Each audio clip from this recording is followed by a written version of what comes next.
Hello, good morning, जोहार। आप देख रहे हैं झारखंड अपडेट और समय हो चुका है खबरों को जानने का। अगर आप हमारे चैनल में नए हैं तो चैनल को सब्सक्राइब करें।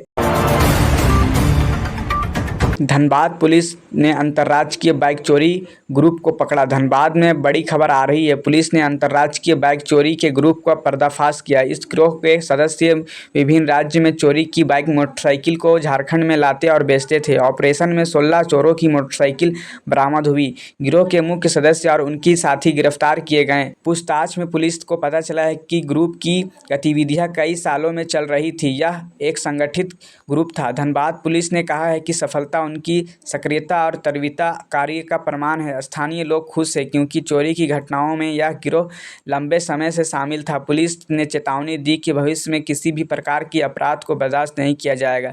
आगे की जांच जारी है और पुलिस ने सभी बरामद मोटरसाइकिल को मालिकों तक वापस पहुंचाने का भरोसा दिया है। यह कार्रवाई अपराधियों और उनके नेटवर्क पर न केवल कसने की दिशा में महत्वपूर्ण कदम मानी जा रही है। झारखंड में 30 आईपीएस अधिकारियों का बदलाव। डीजीपी अनुराग गुप्ता से अतिरिक्त प्रभाव हटाया गया। झारखंड सरकार ने राज्य में पुलिस प्रशासन को मजबूत करने के लिए 30 आईपीएस अधिकारियों को बदलाव किए। इस दौरान डीजीपी अनुराग गुप्ता को एंटी करप्शन ब्यूरो और सीआईडी के अतिरिक्त प्रभार से मुक्त किया गया है। कई जिले में एसएसपी और अन्य वरिष्ठ अधिकारियों की जिम्मेदारियों में बदलाव किया गया है। सरकार का कहना है कि यह कदम पुलिस के जवाबदेही और प्रशासनिक सक्रियता बढ़ाने के लिए उठाया गया है।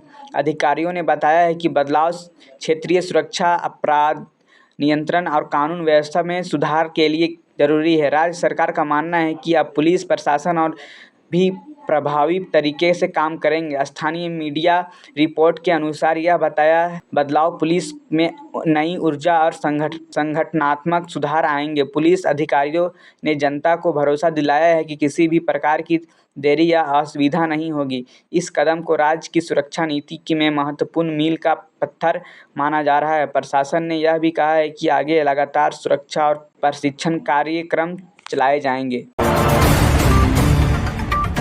गढ़वा में सीआरपीएफ जवान की संदिग्ध मौत। झारखंड के गढ़वा जिले में एक दुखद खबर सामने आई है। यह सीआरपीएफ के जवान परिस्थितियों में मौत हो गई। जवान की पहचान 172वें बटालियन में तैनात जवान के रूप में हुई है। सूत्रों के अनुसार जवान को ड्यूटी के दौरान अचानक बेहोशी आई और उन्हें तत्काल अस्पताल में ले जाया गया, जहां डॉक्टरों ने उन्हें मृत घोषित कर दिया।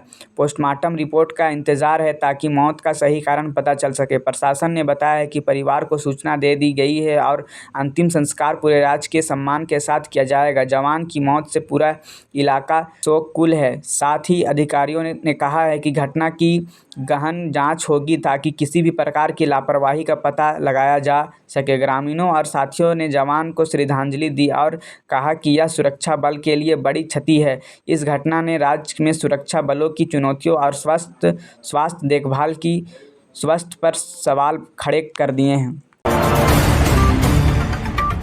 देवघर एयरपोर्ट से नई उड़ान सेवा की शुरुआत। झारखंड के लिए एक बड़ी खुशखबरी है। देवघर एयरपोर्ट से नई उड़ान सेवा शुरू की गई है। इस सेवा से देवघर अब कोलकाता और दिल्ली के साथ बेंगलुरु और मुंबई जैसे बड़े बड़े शहरों से भी सीधे जुड़ जाएगा। उड़ान सेवा के उद्घाटन समारोह में केंद्रीय मंत्री और राज्य सरकार के प्रतिनिधि मौजूद रहे। अधिकारियों ने कहा है कि इससे व्यापार, पर्यटन और धार्मिक यात्रा को बढ़ावा मिलेगी। देवघर एयरपोर्ट पहले से अब बाबा बैद्यनाथ धाम के कारण लाखों श्रद्धालुओं के लिए आकर्षण का केंद्र रहा है। अब हवाई सेवा के विस्तार से झारखंड की कनेक्टिविटी और भी मजबूत होगी। स्थानीय व्यापारियों और आम जनता ने कदम का स्वागत किया है। उनका मानना है कि इससे क्षेत्र और आर्थिक विकास को गति मिलेगी और युवाओं के लिए रोजगार अवसर भी मिलेंगे। सरकार ने वादा किया है कि आने वाले समय में देवघर एयरपोर्ट पर और भी बड़े उड़ानें जोड़ी जाएगी और इसे क्षेत्र का प्रमुख हवाई केंद्र बनाया जाएगा। बोकारो स्टील प्लांट में उत्पादन रिकॉर्ड। बोकारो के औद्योगिक क्षेत्र की बड़ी खबर। बोकारो स्टील प्लांट ने सितंबर महीने में उत्पाद का नया रिकॉर्ड बनाया है। प्रबंधन के अनुसार इन महीने में अब 5 लाख टन से अधिक इस्पात का उत्पादन किया गया है, जो पिछले वर्षों की तुलना में सबसे अधिक है। इन उपलब्धि का श्रेय कर्मचारियों की मेहनत और प्रबंधन की रणनीति को दिया गया है। प्लांट के महाप्रबंधक ने कहा है कि उपलब्धि झारखंड के औद्योगिक विकास की दिशा में एक महत्वपूर्ण कदम है। उत्पाद में वृद्धि से राज्य की अर्थव्यवस्था को मजबूती मिलेगी और निर्यात में भी वृद्धि होगा। कर्मचारियों ने इस उपलब्धि पर खुशी जताई और कहा कि मेहनत का यह फल पूरे राज्य के लिए गर्व की बात है। सरकार ने भी बोकारो स्टील प्लांट को बधाई दी और भविष्य में और निवेश का आश्वासन दिया। विशेष का मानना है कि इस सफलता से झारखंड देश के लिए बड़े स्टील हब के रूप में अपनी पहचान और मजबूत करेगा। गिरिडीह में अवैध खनन पर कार्रवाई। गिरिडीह के बड़ी खबर सामने आ रही है। प्रशासन ने अवैध कोयला खनन पर बड़ी कार्रवाई की है। इस दौरान 12 ट्रक और कई मशीनें जब्त की गई है। जिला प्रशासन को लंबे समय से शिकायत मिल रही थी कि कुछ क्षेत्रों में अवैध खनन चल रहा है, जिससे पर्यावरण को नुकसान हो रहा है और सरकार को राजस्व का नुकसान हो रहा है। कार्रवाई के दौरान कई लोग भाग गए, लेकिन कुछ लोग हिरासत में लिया गया। अधिकारियों ने स्पष्ट किया है कि अवैध खनन में शामिल लोगों को खिलाफ कड़ी कार्रवाई की जाएगी। स्थानीय लोगों ने प्रशासन के कदम का समर्थन किया और कहा कि कार्रवाई से जंगल और खेती की जमीन को बचाने में मदद मिलेगी। सरकार ने कहा है कि यह अभियान लगातार जारी रहेगी और खनन माफियाओं को किसी भी कीमत पर बर्दाश्त नहीं किया जाएगा।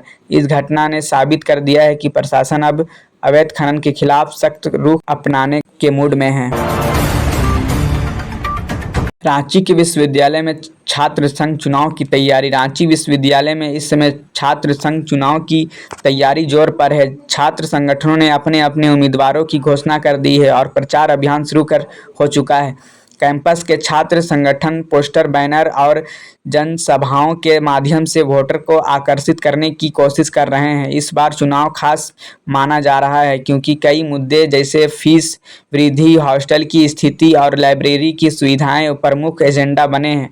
प्रशासन ने चुनाव को शांतिपूर्ण तरीके से कराने के लिए सख्त सुरक्षा इंतजाम किए हैं। विश्वविद्यालय परिसर में पुलिस बल की तैनाती की गई है। छात्रों में भी उत्साह देखा जा रहा है। उनका कहना है कि वे ऐसे प्रतिनिधि को चुनना चाहते हैं जो वास्तव में उनकी समस्याओं को प्रशासन तक पहुंचाए। विशेष का मानना है कि इस चुनाव से झारखंड के छात्र राजनीति में नया चेहरा उभर सकता है। आने वाले दिनों में कैंपस पूरी तरह चुनावी रंग में रंग जाएगा।